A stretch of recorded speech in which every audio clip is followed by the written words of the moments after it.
The contest, the by-election in Malindi, is a do or die for Jubilee. This is not the first by-election we are having in this country. We have had several by-elections in which Jubilee has lost.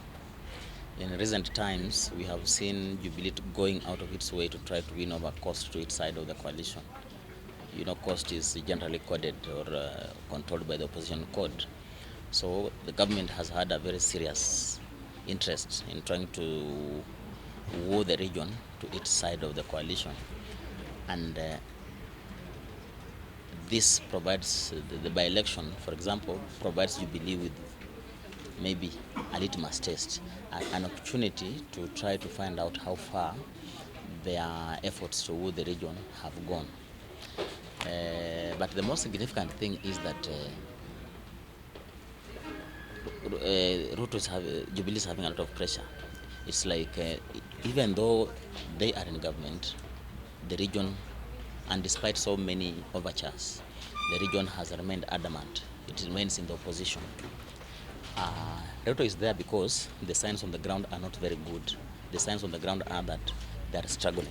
The ruling coalition is struggling in the coast. So camping means they want to try as much as possible to win, to avoid another shame, another embarrassment that they saw in Kajiado Central and many other areas where we have had by-elections in the past.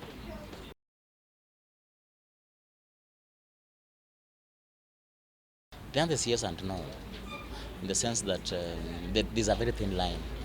These arguments have been there before, that the line between a deputy president and his private life are very thin. When does he cease to be a government official, for example? No one knows that. So, even if he's campaigning, he is a deputy president. You can even go further and say they can even go there and start implementing so-called development projects at a time when you know that's one way of trying to lure or bribe voters. You know, so these things are not strange. But again, you may also say he is engaged in a private work. He's doing the work for the so-called Jubilee political party, political organization. So he requires to go there on his own. But even though, how would you know, for example, that he's there even if he went to the car in a private number? Does he cease to be a deputy president? No. These arguments have been advanced before, but let's just accept them as our way of life. That when you are in office, the country belongs to you, so you can do whatever you want.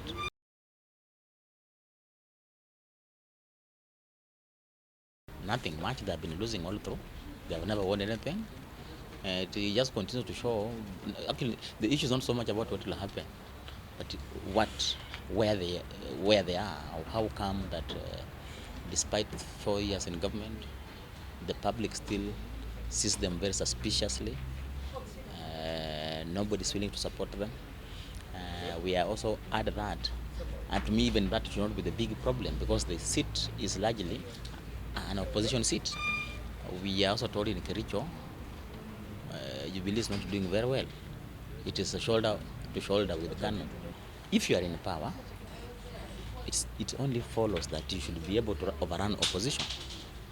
We expect that at this time, Jubilee should have taken over the whole of Coast, for example, and maybe the whole of Western, as a guide that they're serious, that they have actually changed the course of politics in the country. But there is a lot of resistance towards Jubilee, and therefore losing out in Malindi shows that the area is firmly stuck in the opposition, and it could be worse when we go to the elections. So they go to the elections very weakened, with one leg, actually jumping on one leg, which would be not very good for them, for a party that wants to retain power in 2017.